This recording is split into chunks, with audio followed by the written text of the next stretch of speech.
L'univers Pokémon et notamment sa mythologie est assez complexe. Se construisant d'année en année, de génération en génération, on peut aujourd'hui parler d'une réelle mythologie et tout un lore assez complet. Ainsi, chaque génération et chaque jeu nous apportant de plus en plus de précision sur cette mythologie, de plus en plus d'informations également, pour avoir ainsi la mythologie et le lore Pokémon que nous connaissons aujourd'hui. Car oui, c'est grâce à cette mythologie et à ce lore que nous pouvons comprendre le monde Pokémon ainsi que ses secrets. Et yo les brokis, on se retrouve pour une toute nouvelle vidéo. Alors comme la première vidéo sur la mythologie Pokémon de la première génération, on va s'attaquer à celle de la deuxième génération. Et vous me connaissez, on reste pas du tout subtil, donc on va continuer à aborder les légendaires Pokédex par Pokédex, génération par génération, mais encore plus loin parce qu'on va aller du numéro de Pokédex jusqu'au numéro de Pokédex. Ça ne veut rien dire ce que j'ai dit, mais vous m'avez compris. En gros, je les prends dans l'ordre du Pokédex qu'ils arrivent. Donc ouais, on va quand même essayer de faire quelque chose d'assez sympathique et cohérent, mais globalement, rien de subtil, vous me connaissez, je vous le rappelle, mais je l'avais déjà dit sur la première vidéo. Mais du coup, aujourd'hui, on va regarder un petit peu ce que nous offre la mythologie Pokémon de la seconde génération qui a été apportée avec les jeux Pokémon Or et Argent, il y a tellement longtemps de ça, sur Game Boy, je crois Color. Moi en tout cas j'ai joué à Pokémon Or sur Game Boy Color. Donc, à partir de ce moment-là, voilà. Et si on commençait tout de suite, en plus de ça, le premier Pokémon est assez spécial.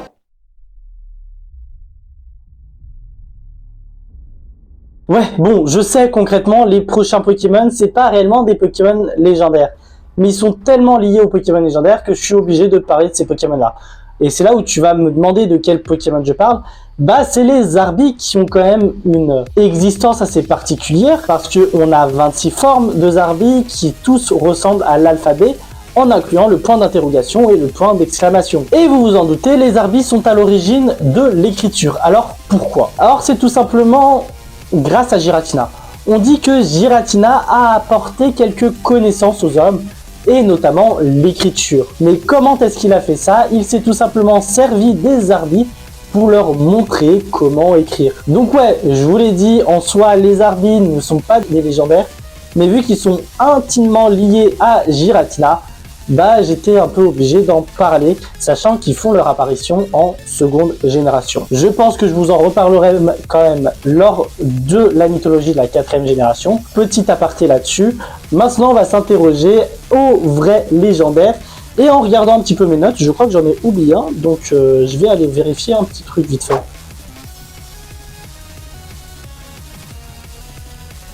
Bon, faut que je vous parle de la folle histoire des fauves légendaires. Alors, qui sont-ils, d'où vient-il et comment sont-ils nés? On va parler de ça maintenant. Faut savoir qu'à Johto, il existait une tour appelée la tour de ferraille.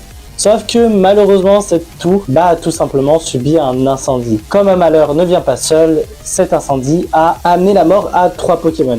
Certains diront que ces 3 Pokémon étaient un Voltali, un Aquali et un Pyroli. Oh, triste d'apprendre cela, décide tout simplement de les réanimer et de leur offrir une seconde vie. Sauf qu'ils reviennent à la vie sous une autre apparence.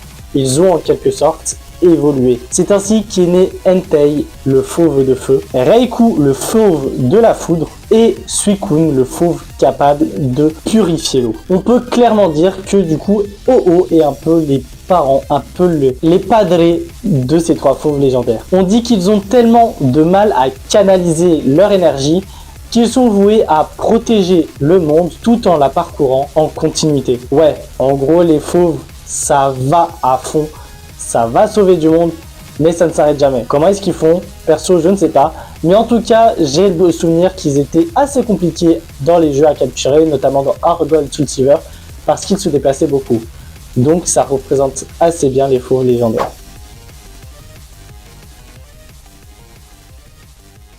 Mew, Jirachi, Manafi, Victini et Celebi, le petit dernier dont on parlera tout à l'heure, ont créé pas mal de Pokémon. Et parmi ceux-là, on retrouve les légendaires de la seconde génération.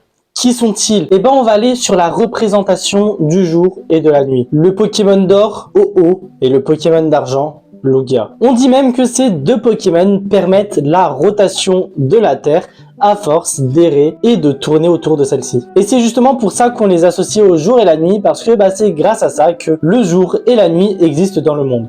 Sinon, certaines contrées seraient totalement dans la journée continuellement et l'autre dans l'obscurité de la nuit en continuité. Bien sûr, ces deux Pokémon sont également des Pokémon créateurs. Lugia a créé tout simplement les oiseaux légendaires, les oiseaux du climat.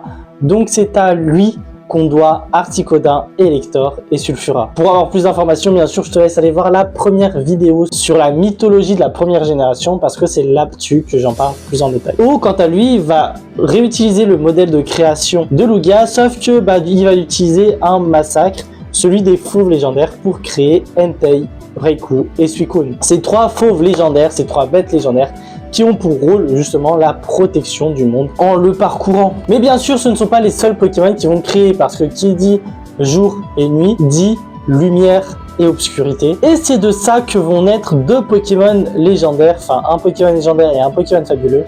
C'est ainsi qu'on va voir tout simplement la naissance de Cresselia et de Darkrai. Cresselia est né de la lumière qui émane au haut, tandis que Darkrai naît de l'obscurité, de l'ombre qu'a créé la lumière. Ces deux Pokémon sont assez spéciaux parce que ce sont deux Pokémon qui s'immiscent dans les rêves. Mais on va pas aller plus loin là-dessus parce que ils auront également leur propre mythologie plus en détail dans une autre vidéo. Tout ce que je peux dire, c'est qu'ils deviennent très rapidement incontrôlables et que du coup, Lugia et O vont tomber en désaccord. O va accuser Lugia d'être vachement négligent envers ces deux Pokémon, tandis que Lugia va reprocher à O d'avoir créé ces deux Pokémon. Bref, ils vont être dans un combat assez long jusqu'au jour où ils décident d'arrêter le combat, mais chacun va vivre de son côté. O décide donc de voler sans arrêt autour du monde, tandis que Lugia décide d'aller dans son palais sous les mers et ainsi être le gardien des mers. Ah oui, faut pas oublier une dernière création bien sûr, parce que ils ne se sont pas arrêtés là, O et Lugia.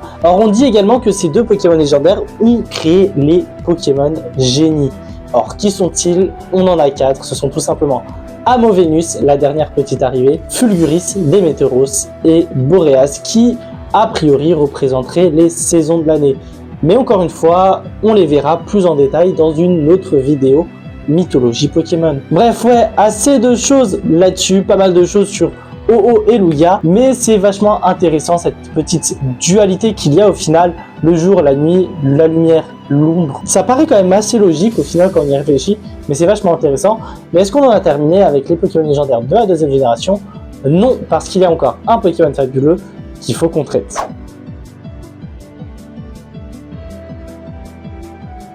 Ouais, bon, lui, je l'ai clairement oublié. Alors, je l'ai oublié. Je l'avais écrit sur mon petit carnet de notes, etc. Mais j'ai complètement oublié de faire des recherches dessus.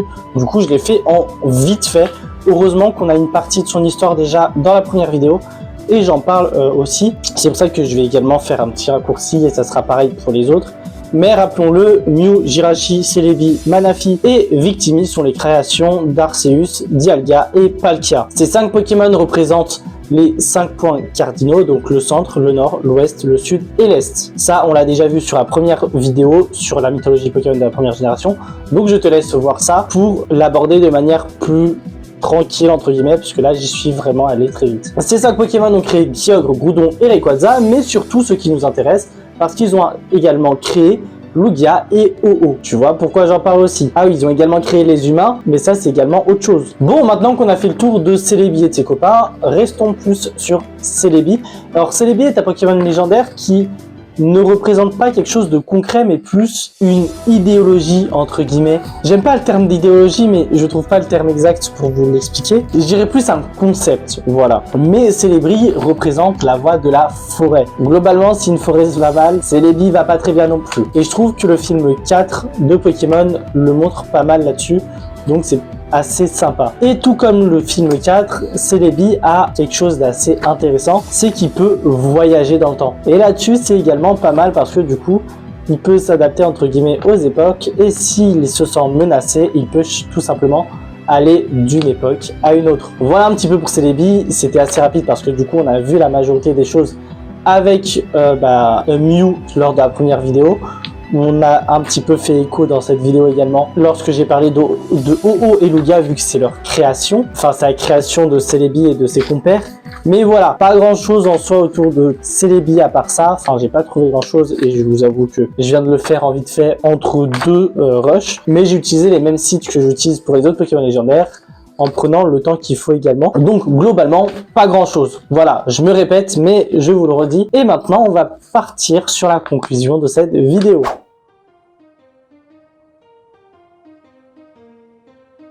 Bon, c'est ainsi que se termine cette vidéo sur les mythologies Pokémon et notamment celle de la seconde génération. Génération qui quand même a une place un peu particulière dans mon cœur parce que c'est avec elle que j'ai commencé Pokémon, que ce soit avec ma cousine sur Game Boy ou en jeu DS où j'ai commencé à faire solo et sérieusement les jeux Pokémon. J'ai toujours un doute dans l'ordre entre Perle et Or Gold et je crois que c'est Or Gold. Bref, du coup, apprendre beaucoup sur cette mythologie, ça m'intéresse beaucoup. Il y a beaucoup dans cette phrase. Mais bon, bref, de manière générale, les mythologies m'intéressent énormément, mais la mythologie Pokémon particulièrement également, parce qu'on peut faire des parallèles avec d'autres mythologies, etc.